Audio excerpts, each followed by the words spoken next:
It was a hot summer afternoon, and there were not many people in the park.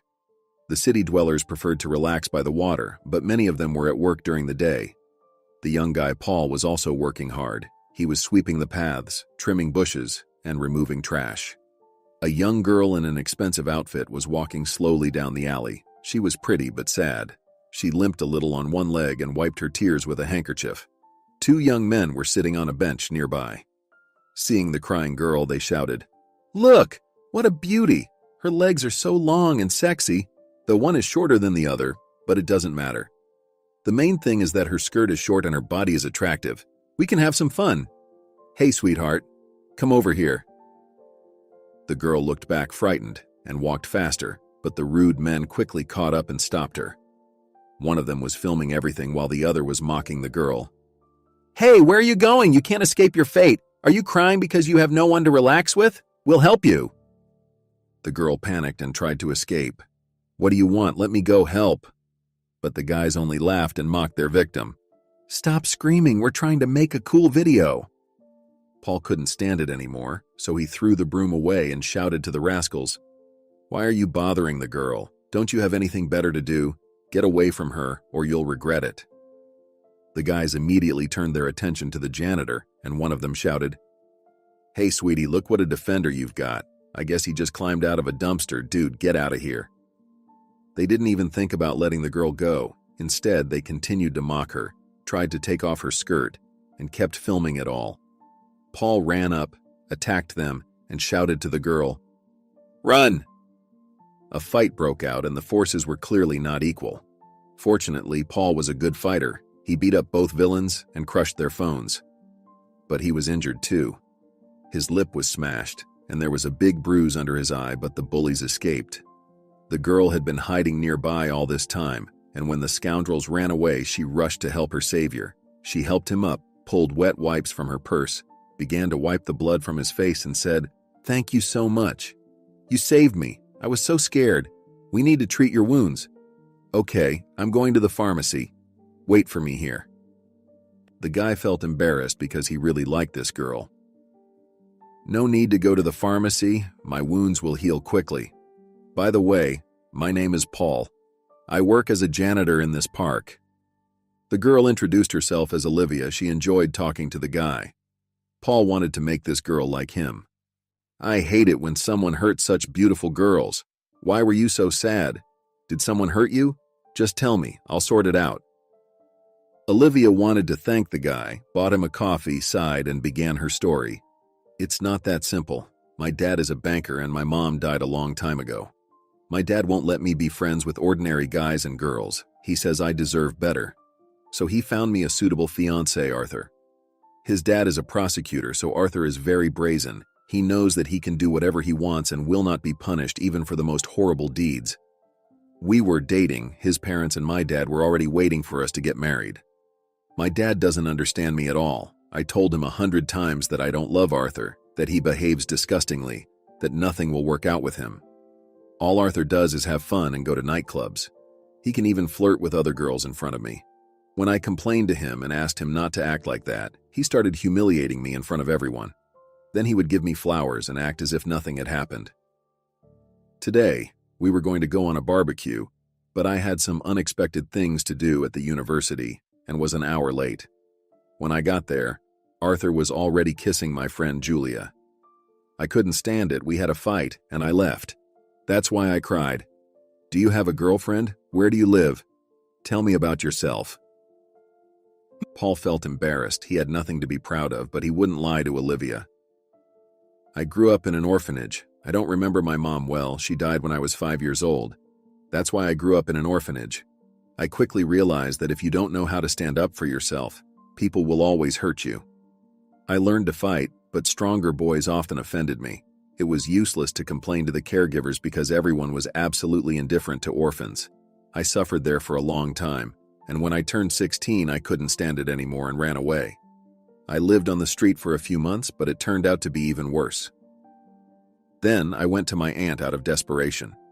She visited me sometimes at the orphanage, but she could not adopt me because she was very ill. However, when she saw me on the doorstep of her house, she showed mercy and sheltered me. so I stayed at Aunt Susan's house. It was very hard for us to survive because her small pension was not even enough for medicine. I didn't want to cause her problems, so I tried to earn money on my own. First, I worked at a construction site, and then I got a job at this park. I guess you think I'm pathetic. Probably, you are right. Aunt Susan asked me to go back to the orphanage to get my ID, but I didn't want to go there. 6 months ago, my aunt died. I took care of her until the last minute. Because she was the only dear person to me, I miss her very much. Now I still live in her shabby house. I know I have to get my ID renewed. I'm afraid that without an ID, they'll take this house away from me, and I'll be homeless again. You probably don't even want to talk to me now. Olivia objected. Don't say that. I'm so sick of these insolent rich guys around me. I realize they only want my father's money, not me. Besides my limp, I feel so bad about it. But you're different. You're so kind and helpful. It's not your fault that you're poor. So, don't worry, let's be friends. Paul was very pleased, and from that day on, he and Olivia saw each other often. At first, they just walked in the park and talked for a long time. It turned out that even though they were very different, their interests and ideas about life were similar. Olivia told Paul about her favorite writers and gave the guy some books. One day, the guy decided to invite Olivia to his house. It happened unexpectedly. They were walking in the park when suddenly a heavy rain started. It was not far from Paul's house, so he suggested, "Let's go to my place. When the rain stops, I'll walk you home." Olivia was sure that now they would come to a dirty, troubled neighborhood where only alcoholics and criminals lived. However, she was pleasantly surprised. It was a clean, modest neighborhood with small but nice houses. Paul's house was indeed old and shabby, but clean and cozy. Paul suggested she change into a dry shirt since her blouse was soaked. Olivia didn't even realize how it happened. They kissed, Paul hugged her gently, and they ended up in bed. Now, they were not just friends, they were dating. Of course, both of them realized that Olivia's father would never accept their love, and most likely, there would be a tremendous scandal. They tried not to think about that right now. They just loved each other. 3 months passed, and suddenly something happened that no one expected. Olivia got pregnant. She was terrified. "Paul, I can't believe it. What am I supposed to do now? My dad will be furious. How could this happen? It's too early for us to think about children." Paul tried to comfort his fiancée. "Darling, don't be silly. That's what true happiness is. I understand that you are afraid of your father's anger, but I promise you, soon everything will change. First, I'll go to your father myself and ask for permission to get married. Secondly, I'll fix all my mistakes. I'll get my ID back and get another job. If necessary, I'll work without any rest at all. I'm serious, and I won't leave you. Don't be afraid." Olivia hugged Paul and accepted her situation. Her dad was strict, but he loved his daughter. She tried to listen to her feelings all the time. It was so strange to realize that she already had a tiny human being under her heart. It was so exciting, and at the same time frightening. Paul was determined. The next day, he took out a small envelope with money from the drawer. The guy had been saving money for a long time. Before he met Olivia, he had a dream to go to the sea. He had been fascinated by the sea since childhood, but he had only seen it in movies, and he wanted to travel so badly. But now everything has changed. Now he needed that money for something else.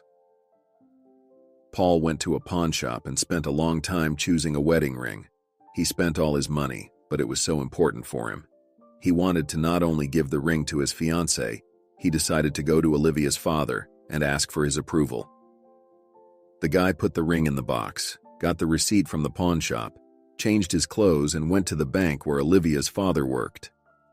As soon as Paul entered the bank, he immediately informed the security guard. "Good afternoon. I need to see Michael. I'm his future son-in-law. I need to talk to him. It's really important." The guard chuckled, looking meticulously at the guy in a plain cotton shirt and jeans, and replied, "Dude, get out of here. I will never believe Michael would choose such a loser for his daughter." Paul felt offended but didn't give up. "I'm not kidding. I'm Olivia's fiancé. Let me in, please. I need to talk to Michael." The guard reluctantly reached for the walkie-talkie. "Michael, there's a guy here who claims to be your daughter's fiancé. Should I let him in or kick him out?" Honestly, I'd choose the second option. But Michael replied, "Bring him to me. I'm curious to see this clown. I haven't had so much fun in a long time."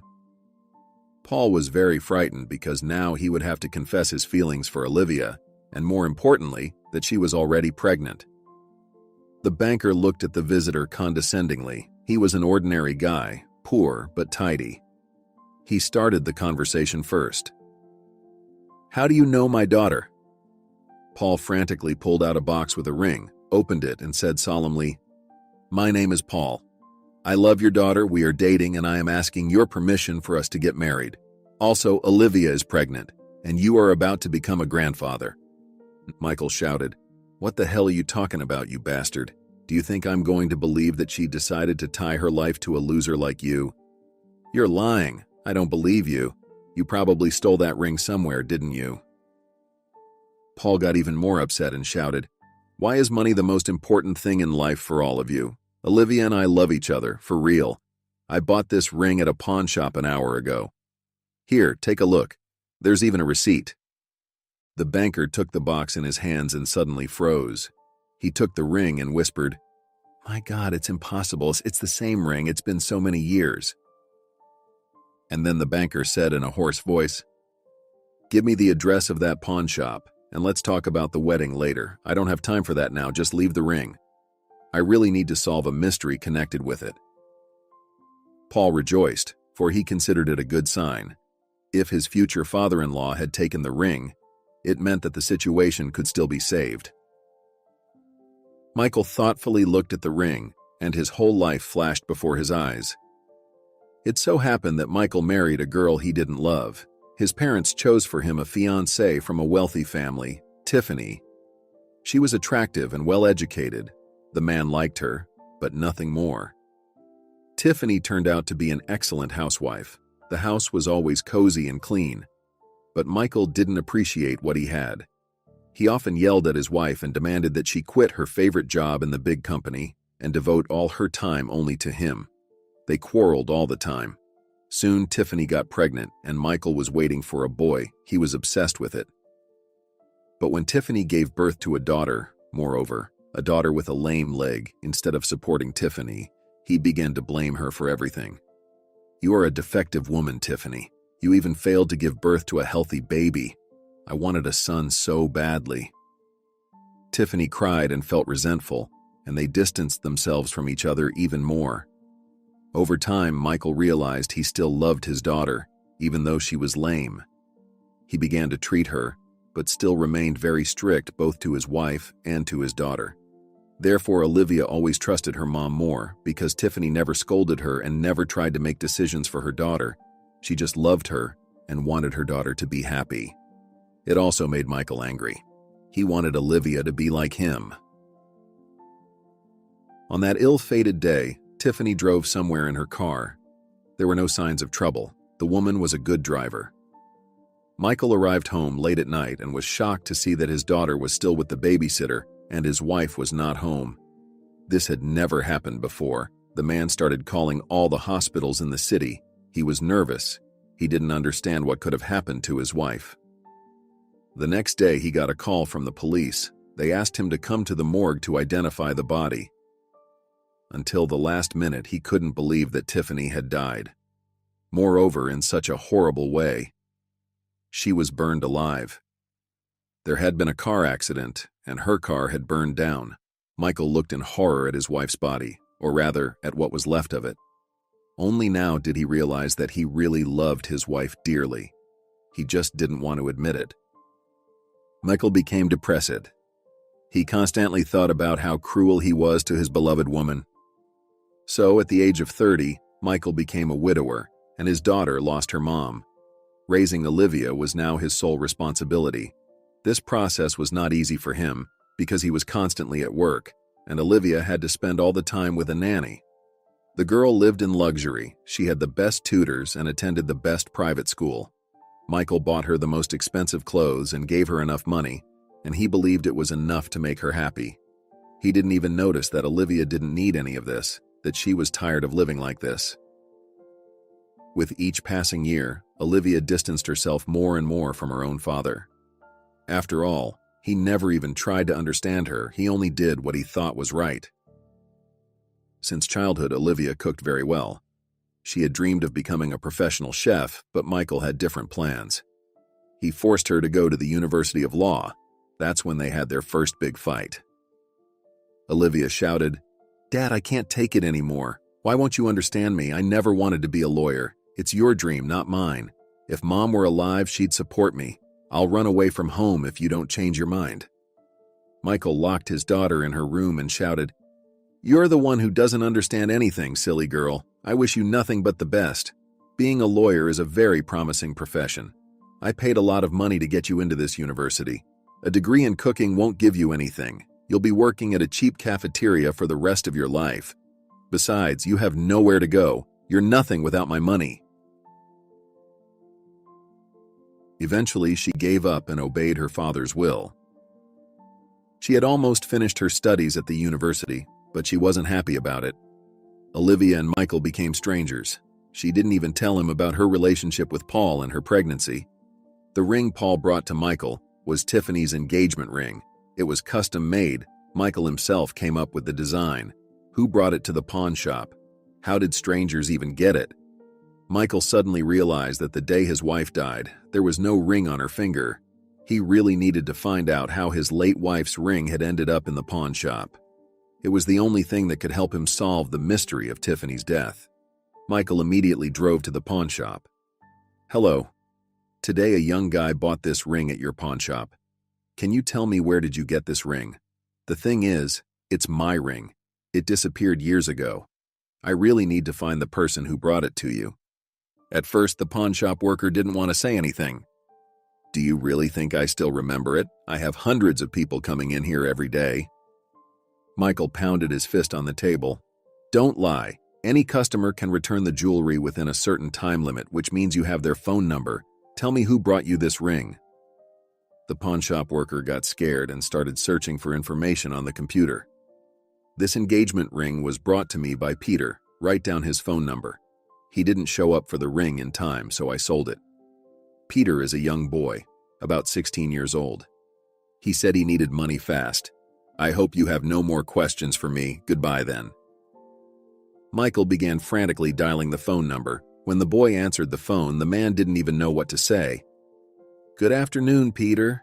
You don't know me, but recently you brought a ring to a pawn shop. Can you tell me, where did you get this ring? I really need to know."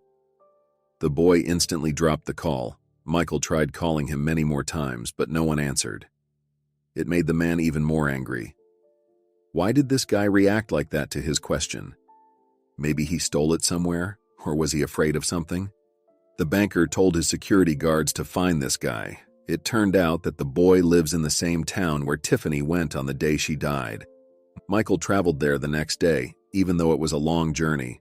Knowing the exact location of the guy, it was not difficult to find the right house. Michael knocked on the door, someone opened it, and he saw Tiffany. She was alive, wearing a beautiful dress. Michael fainted. The man slowly came to his senses and saw some bearded man, Tiffany, a boy and a girl. The woman said, "Lisa, sweetheart, get some water. Peter, open the windows. Oh my goodness, what if he's going to die now?" The girl asked in surprise, "Mom, who is it? Is it your friend? He is definitely not from our town."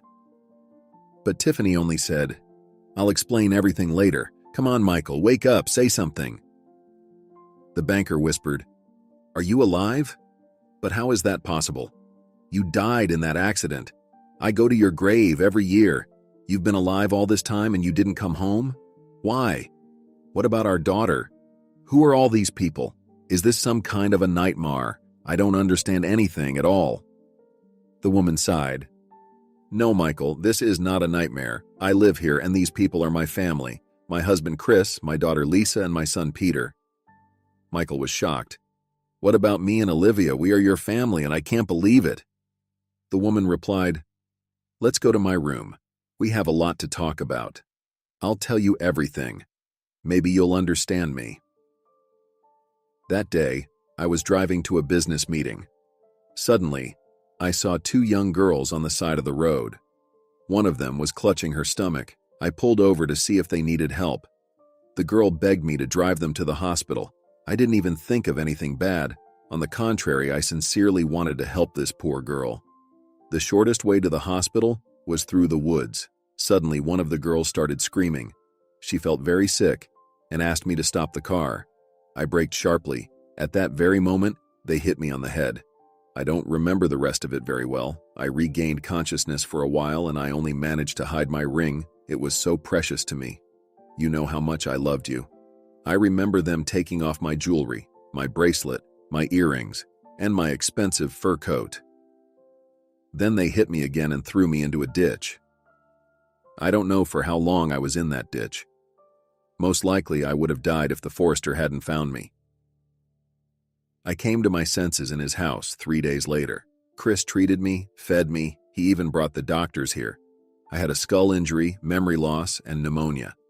I didn't remember anything about myself at all. Neighbors told me that they found a burnt car at the entrance to the city and a burnt woman in it. But I didn't know it was my car. I didn't remember anything. That's how I ended up living here. Chris already had a son, Peter, and Peter started treating me like his mother. I love them. They've become my family. Chris is a wonderful person. He is an honest, decent, brave man. A year later, my memory came back to me. I realized the burned woman in that car was probably one of the girls who attacked me. I realized that you considered me dead, and I didn't know what to do. I didn't know if I should come back. Chris made me a new ID. Now my name is Deborah. There's no Tiffany anymore, so forget me and forgive me if you can. The man was shocked. He looked at Tiffany, the woman he loved madly, and he couldn't believe what he was hearing. But why? Why did you remove me and our daughter from your life? Answer me. I don't understand. You don't care about Olivia at all? Do you really not care about her life? How much she suffered without you?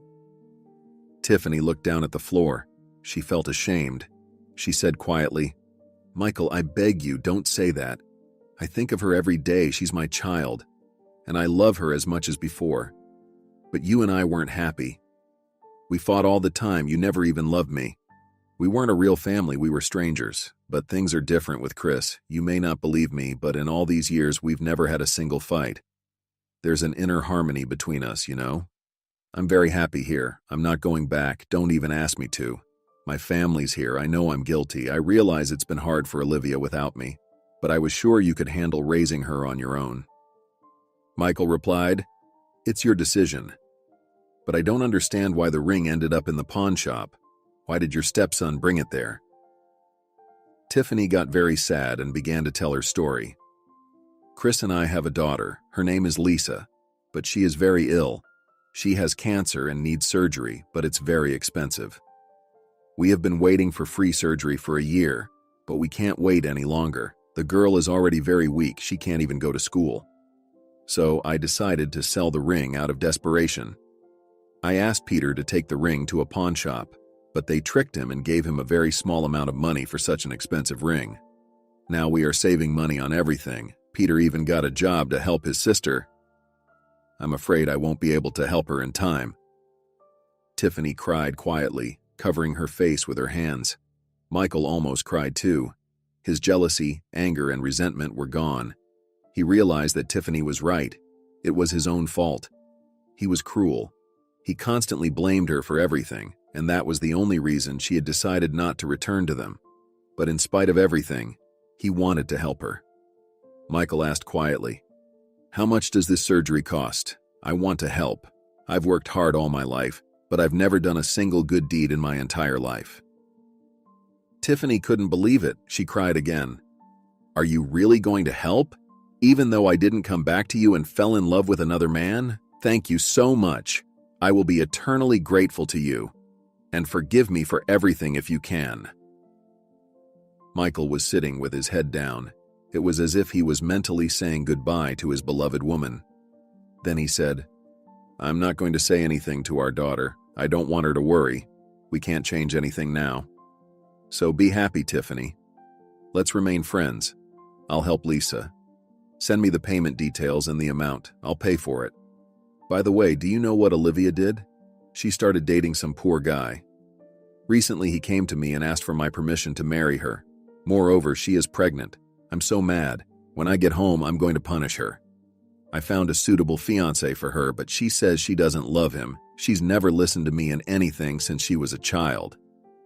Tiffany looked intently at her ex-husband and said, "You haven't changed at all, Michael. Aren't you afraid you'll lose Olivia too? I've suffered so much because you never listened to me and never tried to understand me. Don't you realize that everyone is different? People may have an opinion that doesn't match yours. It's such a blessing that she will have a baby. Be wise. Try to understand your daughter. Maybe this guy isn't as bad as you think." "How dare you give me advice? You abandoned your daughter and you're not even interested in her life. I raised our daughter alone, and I will decide what is best for her." Tiffany covered her face with her hands and cried quietly. "It's time for you to go, Michael. Goodbye. I don't need anything from you. I will pray for you and our daughter, and I hope you will make the right decision." Michael ran out of the house in a rage without even saying goodbye. He was very angry. The banker went to a restaurant and ordered a bottle of whiskey, trying to drown out the anger and resentment inside him.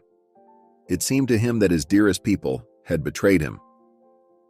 Michael didn't remember how long he spent in the restaurant, but the waiter's voice brought him out of his stupor. "Excuse me, it's late. The restaurant closes in half an hour. Maybe I should call you a cab. You should not drive in this condition." But Michael shouted, "So, I'm perfectly fine. Leave me alone." Michael didn't call a cab, but instead he walked home for the first time in years. It was raining outside. He walked through the mud and cried loudly. He had never allowed himself such weakness before. He thought about family life with Tiffany again. He still remembered how her eyes had sparkled, how tenderly she had embraced him, how she had cherished their family no matter what. But he didn't notice anything. He just kept scolding her for no reason. He lacked passion and emotions. He demanded something that she couldn't give him. Over the years of living with him, her eyes had faded. But today, he saw a really happy woman, except that she was no longer looking at him with love. It was not her fault that Chris had saved her, that she had fallen in love with him. Now Michael had only one dear person, Olivia. She tried to talk to him so many times, but he wouldn't listen. Tiffany's right. His daughter was already hiding everything from him and treating her father like a stranger, and now he was about to lose her. There was a tremendous transformation going on inside Michael. When Michael finally reached his house, he looked like a dirty stray dog. Olivia paced nervously up and down the street with her cell phone in her hand. When she saw her father, she immediately rushed over to him. "Daddy, where have you been? What happened to you? Are you drunk? What happened? I was so worried. Hurry up, let's go inside. You need to warm up." Olivia had never seen her father like this. There was a look of doom and longing in his eyes. Suddenly, the man said quietly, "Olivia, I know everything. Paul came to my bank today and told me you're pregnant." Olivia turned pale and was even more frightened, imagining what was about to happen. She asked in a trembling voice, "Is that why you got so drunk? I know you're against it, but I love Paul. I don't need anyone but him." Michael realized that Olivia could really leave and he would be left all alone. He hugged his daughter tenderly for the first time in his life and said sincerely, "You know, I'm shocked, but I don't mind. I'm happy I'm going to have a grandchild. If you really love Paul, I have no right to tell you what to do. It's your life. Why don't you invite Paul over for dinner? I want to get to know him better." Olivia couldn't believe what she was hearing. "You really don't mind, Daddy. Thank you. Tomorrow, me and Paul will come over for dinner together, but promise me you won't mock him. He's a humble, ordinary guy. But I love him. You have no idea how happy I am that you've accepted my choice."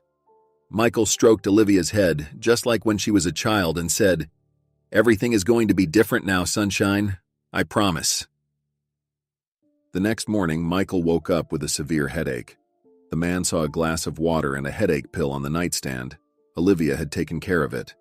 The man took the medicine and went to take a shower. Olivia was already waiting for him in the kitchen. "Good morning, Daddy. How are you? I made you breakfast. You need to eat." Michael was so pleased that his daughter was taking care of him. She looked so happy. Olivia looked into his eyes and asked anxiously, "Daddy, do you remember our conversation? Can I invite Paul over? I hope you haven't changed your mind." Michael smiled. "Of course, I remember everything. Invite him over tonight. I have to leave for a while right now. It's very important. I have to fix one mistake." First, the man drove to the bank. He withdrew a large sum of money from his bank account and drove to Tiffany's house again. This time, Chris opened the door for him. He was clearly not happy to have a visitor. "Why did you come again?" Tiffany cried all night. Her blood pressure skyrocketed, and we even had to call a doctor. "She apologized to you yesterday. Stop torturing her.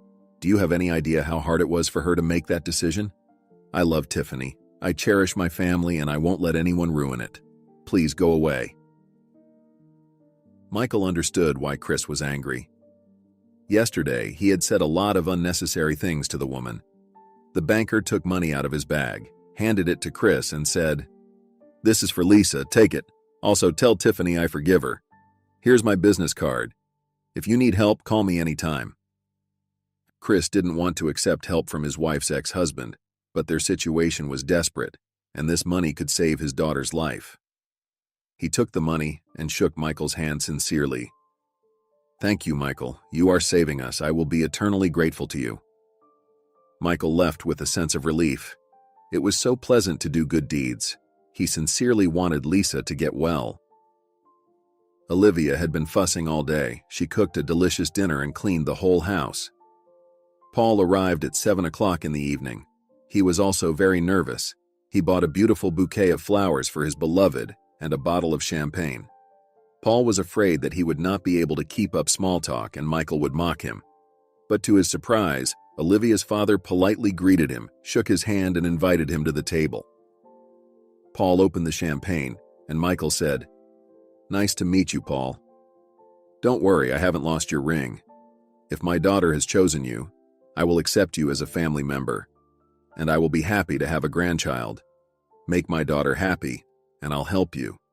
Tell me about yourself, Paul. What do you do?" At this point, the guy got really scared. He was sure that after the banker found out everything, he would immediately change his mind and kick him out. However, Paul didn't hide anything. He didn't want to lie. To Paul and Olivia's surprise, Michael only said sternly, "Paul, the first thing you need to do is to recover your ID. I'll help you with both your IDs and a good job. Where do you plan to live? If you want, you can stay at my house. I'll be happy." Paul replied bravely, "If you help me with my ID, I would be very grateful, but Olivia and I will live separately. I realize my house is very small, and at first, it will be hard for Olivia. But still, I want to achieve something on my own. I'm really motivated now. I promise to love and care for your daughter. You won't regret accepting me into the family." Everyone enjoyed dinner, then had tea with cake and praised Olivia. "Sweetheart, I've never had such a delicious cake." Olivia smiled, for her dad had never praised her like that before. She said, "Daddy, I want to work as a chef so badly. It's been my dream since I was a child. I'll finish the University of Law, but then when give birth to a baby, I'll go to study to be a pastry chef. What do you think about it?" Michael smiled. "I don't mind. Do whatever you want. I won't force you to do anything ever again. Every person has a different path in life. Too bad I was too late to realize that." "It's never too late, Daddy. I'm so glad you heard me. Things will be different now. We'll see each other often. I wish my mom was here with us. She would have been happy for me." Michael could barely keep himself from telling Olivia the whole truth. "Yeah, you are right, but you should know that she always loved you more than anyone else." Olivia's ex-boyfriend, Arthur, found out she was marrying some penniless guy, and Michael was supporting her. The guy was furious. He didn't love Olivia, but Paul ruined his plans. Arthur decided to get revenge on Paul. Paul was coming home from work late at night. Arthur and his friends were waiting for him in a dark alley. At first, he just threatened the guy. "Listen to me, loser. Olivia was my fiancée until you came into her life. You ruined all my plans, and now you're going to pay for it." Paul immediately realized that there was no way to avoid a fight. He put the grocery bag on the ground and said, "You want to fight? Okay, but let's do it fair, one-on-one." But Arthur immediately called out to his friends, and 3 guys attacked Paul. He fought back for a long time, but one of the attackers pulled out a knife. Paul fell to the ground and blood appeared under his shirt. Fortunately, his neighbor, an elderly lady, was walking her dog there and noticed the wounded guy. She recognized Paul and immediately ran to Olivia, dialing the emergency services on the way. She pounded on the door and shouted, "Olivia, open the door! Paul has been killed! Oh, what grief! He's outside, covered in blood! Olivia rushed outside. She screamed and called for help, holding Paul's head in her hands and crying, "Paul, my love, you can't die. You can't leave me alone." An ambulance arrived, and they immediately took the guy to the emergency room. Olivia went with them. She held her fiancé's hand and prayed for only one thing, that he would survive. On the way, the girl called her father. "Daddy, we're in trouble. Someone attacked Paul. He is wounded. I am going with him to the hospital now. Please come. I am so scared. I will not be able to survive his death." Michael immediately got out of bed and shouted, "Darling, calm down. I'm coming. Everything is going to be okay. Don't panic." The surgery went on for 5 hours. Then the doctor came out and said, "The injury is very serious. We've done everything we could. We put the guy in a coma, otherwise he won't survive. You have to pray, but honestly, there's very little chance of recovery." Olivia cried out and began to lose consciousness. Doctors immediately ran to her, and Michael shouted, "Help her! She's pregnant! Do something!" Olivia almost had a miscarriage due to severe stress and had to stay in hospital for several weeks. Fortunately, they managed to save the baby. But Paul was still in a coma. As soon as Olivia was allowed to get up, she immediately came to his room and whispered something to him for a long time. "Paul, you have to wake up, please. I've never loved anyone like I love you. We're going to have a baby boy. He's waiting for you too. When you get better, we'll get married. Come on, my love, open your eyes, look at me." She whispered it like a mantra. The doctors were surprised, but 24 hours later, Paul woke up. The guy told them who had attacked him. Michael was furious because Arthur was the prosecutor's son. It turned out that this insolent bastard was not afraid of anything at all. The banker decided to make the case public. The police quickly found the bastards, but they didn't even try to hide because they were sure of their impunity. Fortunately, they were given a fair punishment and ended up in jail. Now, Paul and Olivia loved each other even more and cherished every minute spent together. Olivia's pregnancy was not easy, but everything ended well. She gave birth to a wonderful baby boy, Alex. Olivia was afraid it would be difficult for her to live with the baby in a small, shabby house, especially since Paul was now often away on business trips, but she was wrong. On the contrary, their neighbors always helped her with everything. After a while, Olivia and Paul got married. They weren't rich, but they were happy. This peaceful family happiness was more important to Olivia than money. She had no regrets that she tied her life to Paul because they sincerely loved each other.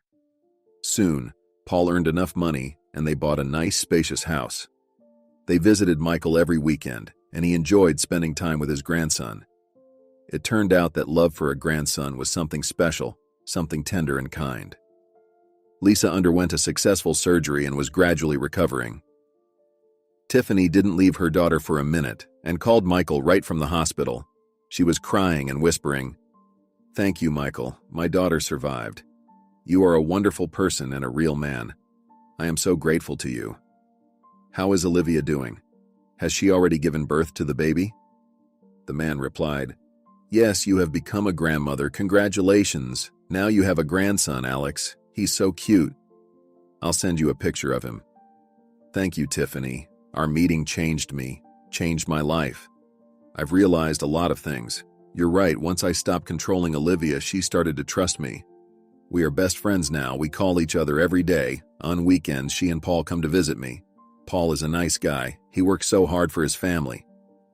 I respect him a lot." Tiffany said, "Come visit us whenever you want, Michael. And let's be friends.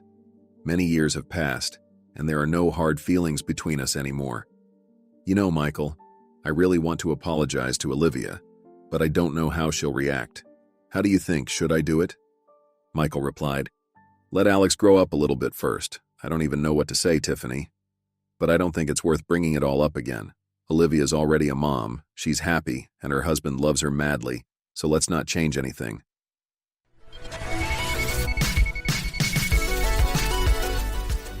All right, everyone's presentations are done. Nick, the manager, said as he tried to move the discussion forward. "Excuse me, I haven't. I recently found out something." Nick interrupted me and began to speak. There's apparently someone in this department who didn't graduate high school and is just a part-timer. Meetings should be for employees only. Absolutely right. His lackey, Mike, of course, agreed with Nick. I'm leaving. After leaving the meeting room, I started to shut down my computer. I noticed that an email had arrived, not in my personal inbox, but in the company's shared email. Thinking, there's no point in speaking up, no one will listen, I went home quietly. The next day, I heard a commotion from Nick's desk. He was staring at his computer screen, his face pale. Nick! Is something wrong? Mike looked at the screen with him. And he turned even paler than Nick. Why is he so angry? Knowing the reason for Mike's distress, I thought to myself, serves them right. My name is Adam. My mother passed away when I was in the 9th grade, and I was raised by my father. Well, you could hardly call it being raised. After my mother passed, my father changed. He drowned his sorrows in alcohol, and though he still went to work, he squandered our living expenses on horse racing. Because of that, I had to start working part-time as soon as I entered high school. Every month, I went to the convenience store with bills in hand that couldn't be auto-deducted from my father's account. Even though I endured it because I didn't want to be alone, I reached my limit in my 2nd year of high school and dropped out.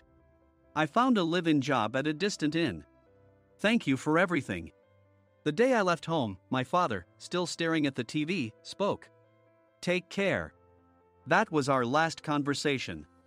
Back then, 18 wasn't the age of majority, so I needed my father's permission to work, and I couldn't hide my place of employment. Yet, my father never visited me even once. I kept working just to survive, and before I knew it, I was 42. Years of hard work paid off, and I was transferred to the headquarters. I was thrilled to be recognized by the company, as I thought I'd be working in the field until retirement due to my lack of formal education. Listen up. Our work can change the future of our employees. Don't drag us down. On my first day after the transfer, Nick, dressed in an expensive suit, spoke sternly. There was a reason for this. Our inn was located in a prominent tourist destination, known so well that everyone in the state could sing its commercial jingle. At its peak, we had 5 locations within the state. But that was long ago. Due to financial difficulties and aging facilities, only the place where I had worked for many years and the original establishment remained. I was prepared to lose my job anytime, but now there was a glimmer of hope. With the rise of social media, the tourist area where the inn was located started gaining attention again. Depending on how hard the sales department, where I was transferred, worked, we could either thrive or be forced to give up this prime location to the new hotel chains continuously popping up. For Nick, who had switched careers from another industry to strengthen our sales, this was a battle he couldn't afford to lose. I understood why he had to be strict. I will do my best. Nick sneered at my enthusiastic declaration. Did you not hear what I said? I'm sorry. I thought I was listening carefully. Out of habit from years of customer service, I apologized reflexively, though I had no idea what had offended him. Someone was watching me with a smirk. In this department, there are those who are expected to excel and those who have been shoved here because they have nowhere else to go. You are the latter. It was Mike, the section chief. He's 7 years younger, at 35. But he was called to headquarters much earlier than I was and had been moving around within the headquarters ever since. I'm not jealous, but I can't accept that he's my boss. Graduating from a prestigious university, he has an unusually high pride and caused many problems as a newbie, making things very difficult for me when I was the front desk leader. When I found out Mike was transferred to the sales department a month before me, I was disheartened. Mike is right. With just a middle school diploma, there's not much you can do. Don't even think about achieving results. As if I didn't exist, Nick remarked, I'm thirsty. Mike eagerly ran to the coffee maker. It seems Mike is Nick's lackey. I regretted being happy about my transfer to headquarters, wishing I had stayed on site forever. Send a direct mail to every company on this list by the end of the day. Nick only assigned me tasks that even a new graduate could handle. What? There are over 1,000 companies. You want me to send to all of them by today? Yes, if you and your fellow misfits split the work, even those with nowhere else to go should finish by today. I glanced at the employees typing away expressionlessly. They were worn out from customer service, only thinking about leaving on time, or were women reassigned after having children.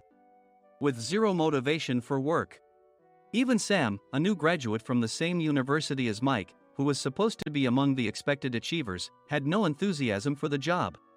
Having joined the company wanting to do customer service. "I don't care what they say, I plan to quit any time," he said. Only Nick and Mike were highly motivated, making all the decisions between the two of them. I originally only wanted to work at the inn to survive and had no particular attachment to this job. I swallowed my words, thinking I had no right to reprimand them. About a month after the transfer, Nick told us with a frustrated look. "To commemorate the 50th anniversary, we've decided to create a plan exclusive for one group per day." Originally, Mike and I were supposed to come up with it, but our president, Mr. Thompson, insists on hearing everyone's opinions. "So, you all get a chance." As Nick explained, Mike began handing out prints. "Make sure not to embarrass Nick. If your ideas are half-baked, you'll have to redo them." It seemed that they had printed his handwritten notes by Mr. Thompson, which included several questions and a section for free responses. It made sense why Nick had to seek our input, given that all responses had to be submitted to Mr. Thompson. We were given a week to think about it, and a meeting was scheduled to compile our ideas. My plan is to let guests enjoy both the old and modern America. Nick began the presentations. Guests would watch a master confectioner at a nearby traditional sweet shop make sweets in front of them. The welcome drink would be premium tea in a bottle. Nick's plan was certainly attractive. After his presentation, Nick called on us to present in the order we were seated. Just as I stood up for my turn. "All right, everyone's presentations are done." "Excuse me, I haven't. I recently found out something." Nick interrupted me. "There's someone in this department who didn't graduate high school and is just a part-timer." He was likely talking about me. I joined the company as a part-timer and was made a full-time employee when I turned 20. That was 20 years ago, so Nick and Mike probably had no chance to know until recently. Meetings should be for employees only. Absolutely right. After that, Nick kept creating opportunities to solicit everyone's opinions, purposefully excluding me from speaking. The meeting unexpectedly heated up and went past the scheduled end time. A few people asked to leave, and the discussion continued with the remaining few. "Still here?" Normally, you'd leave in that situation. Though I had no attachment to the job initially, hearing kind words from customers made me want to make them happier. For someone like me, with nowhere to go, the inn was my home and customer service was my life. I felt pathetic about my current self. "I'm leaving." I left the conference room and started shutting down my computer. I noticed an email had arrived, not in my personal inbox, but in the company's shared email. Thinking no one would listen to what I had to say anyway, I quietly went home. The next day, while preparing the DM as instructed, I heard a commotion from Nick's desk. In his haste to stand up, he hit his knee on the desk. He stared at his computer screen, his face pale. "Nick, what's wrong?" Mike, thinking he should be the first to rush over, approached Nick while still wearing his coat. He peered at the screen with Nick. And he turned even paler than Nick. Why is he so angry? Who is responsible for this company? Nick, more irritated than ever, asked, and Mike answered without checking. Probably Sam. Sam wasn't there because he was attending a morning training session for new hires. Nick gave up on getting angry and returned his gaze to the screen. They were looking at an email that arrived right after the end of the working day yesterday. Apparently, no one, including me, had checked it before leaving. The email was from a large company that used us for their annual employee trips. The president and executives of that company also frequently used our services personally. President of the company, Mr. Mason himself, had declared that neither he nor his company would ever use our services again. Well, some companies cancel their employee trips or stop using our services due to financial struggles. Let's just move on. Mike kept wiping the sweat from his forehead with a handkerchief. Knowing why Mike was so agitated, I quietly watched their interaction. Do you know how much revenue we get from that company? We can find other guests to fill the rooms, but we'll lose the banquet costs, gift shop revenue, rental car fees, and more. Moreover, the gifts were supposed to be prepared by the traditional confectionery shop involved in Nick's proposed plan. If it's known that we incurred such a huge loss at this critical time, Nick's position in the company would be jeopardized. Nick took a deep breath, seemingly trying to calm himself. All right, Mike. Go to New York right now and apologize to Mr. Mason. What? You're coming with me, right? I have urgent work to do. I trust you, which is why I'm entrusting this to you. Please. Mike, believing Nick's sincerity, agreed with a determined look on his face, saying, yes. That's Nick for you. Even if Mike went to apologize, Nick would shift all the blame onto him if the client didn't change their mind. Well, it was Mike's fault to begin with, so it served him right. About 3 hours later, Sam answered a call from somewhere and repeatedly apologized, saying, I'm very sorry. Everyone watched to see what was happening. After ending the call, he informed Nick with a weary tone. When Mike arrived at the client's company, he only made things worse, further infuriating Mr. Mason. He was demanding, get his boss here immediately. It was no wonder Sam was exhausted, dealing with such a call right after returning from training. What is that idiot doing? All right, Adam, you're coming with me. If sacrificing Mike didn't work, then I must be next. Normally, I'd want to refuse at all costs, but I saw an opportunity in this situation. If I can be of assistance, I'd be happy to join you. I obediently followed Nick, and we flew to New York. When we introduced ourselves at the reception, it became clear how serious the situation was. As the receptionist personally escorted us to the president's office. Angry voices leaked through the door, making both Nick and me uneasy. Excuse me. I'm Nick, the supervisor. I understand my subordinate has caused you trouble, and I deeply apologize. Nick, with his experience in the corporate world, knew enough to offer an apology before excuses. However, his customer service skills left much to be desired. I sighed as I saw Mike trembling like a small dog in the corner of the room. What kind of training are you giving your subordinates? Mr. Mason glared at Nick with a red face. The intensity of his gaze made even Nick take a step back. Regrettably, I joined this company only 2 years ago and was unaware of Mike's issues. I should have identified his shortcomings sooner. Indeed. I should have realized sooner. No sensible person would come to apologize and then give a lengthy presentation on the drawbacks of not using their in. Nick froze, his mouth slightly open. Suspecting the worst, I picked up the documents that had fallen to the floor. It seemed Mike hastily prepared these documents on the plane, listing the disadvantages. Disadvantage 1: if you change the venue for the company trip, employees might suspect it's for cost-cutting reasons, leading to a negative impression. Reading it aloud half-jokingly, Nick snatched the papers from my hand and checked the contents with a furious expression. Among the stack of documents was a receipt from a nearby convenience store's copy machine. I felt a pang of dread, hoping he hadn't shown the receipt as well. What do you think he said when I asked what kind of nerve he had to do this? I'm very sorry. Faced with the dire situation, Nick must have thought there was nothing left to do but apologize. In a voice smaller than I'd ever heard from him, he uttered words of apology. He said, I'm a Harvard graduate. I don't believe I said anything wrong. Mike. What have you done? Forgetting his plan to pin the blame on Mike, Nick yelled loudly, even in front of Mr. Mason. I didn't do anything wrong. You're still saying that? Look at him. Mike pointed at me with a shaking hand. I was assigned to headquarters in my 20s and now I'm a section chief. This guy only made it to headquarters at 42. Everything I've done proves I was right. So why are we losing the contract? Having said his piece, Mike collapsed to the floor. Of course. You were sent there because you had nowhere else to go. Mike never expected to hear such words from someone he looked down upon. He lunged at me, and Nick hurriedly stepped in to stop him. Mr. Thompson told me Mike is a quick thinker, and to take good care of him. There's no way he was pushed aside. Don't make things worse here. He didn't say quick thinker, he said only quick-witted, didn't he? I don't remember that part. I recalled the many troubles Mike caused when he was a newbie. When Mike was on the front line, his pride was so high that he never apologized to customers. Customer service, especially in our job, doesn't work alone. It brings both good and bad situations.